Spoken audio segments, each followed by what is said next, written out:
The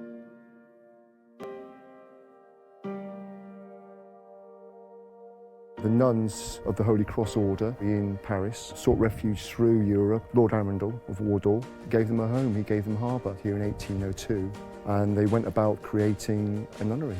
The story of Stapehill really is full of adventure over 200 years. So Gary, what were your thoughts when you first set eyes on this site as it was? It was abandoned. The building was so decrepit, it was so decayed.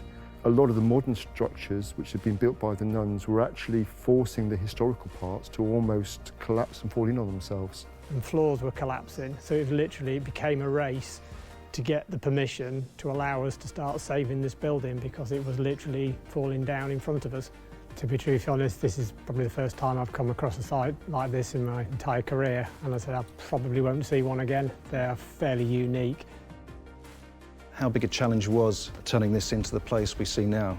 The challenge of reconciling the conversion and restoration of the listed building and the problems associated with that, and then that compounded with how do we design a small village to go around the Abbey in a way that enhances the setting of the listed building rather than detracts from it. It's quite a challenge architecturally, and it just needs a lot of thought and a lot of sensitive handling. Working with the local authority, working with the planning officers, working with the conservation officers at East Dorset District Council, we evolved a scheme to create Stapehill Village, and that will be a beautiful place in its own right, full of character. But that enabling development released the capital to create a mechanism where there was a solution to Stapehill Abbey. We were required as a planning condition to do what is called a Level 3 survey. And that Level 3 survey really has to try and capture the chronology of the building, the history, the sociology, the events. We spent close to a year going through all of the archives, picking out the history, picking out some of the stories which were truly unbelievable.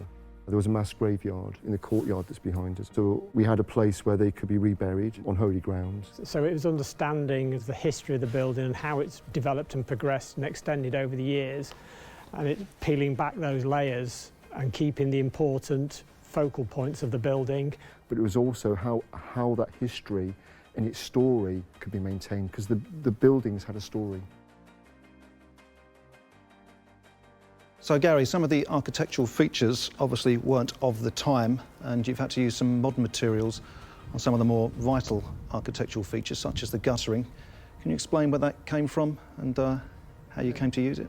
We researched long and hard, and we found the Cascade system by Brett Martin. Through coloured, but it's actually plastic. You wouldn't believe it's plastic. It's made in the same moulds that would be used for cast iron, but with all the advantage of a modern system. It's designed to modern day standards, it meets British standard requirements, it's very well manufactured. The system is very easy to install. We'd never need to reseal the joints, we'd never need to lead the joints in, we'd never need to repaint it. But it's got fully and wholly the aesthetic of original gutters.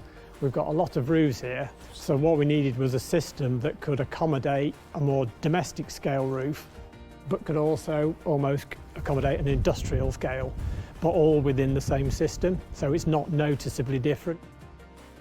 We had to get these gutters approved by the local authority before we could use them, and when we suggested to them we were going to use plastic gutters, they went no. But when we proved to them and showed them the system, had it installed in parts so they could see it, they suddenly realised, OK, we can't realise it's a plastic system, and they approved it. When the conservation officer approached those panels, she couldn't believe that it wasn't cast iron, that it wasn't original period-style guttering, but it actually was a modern system.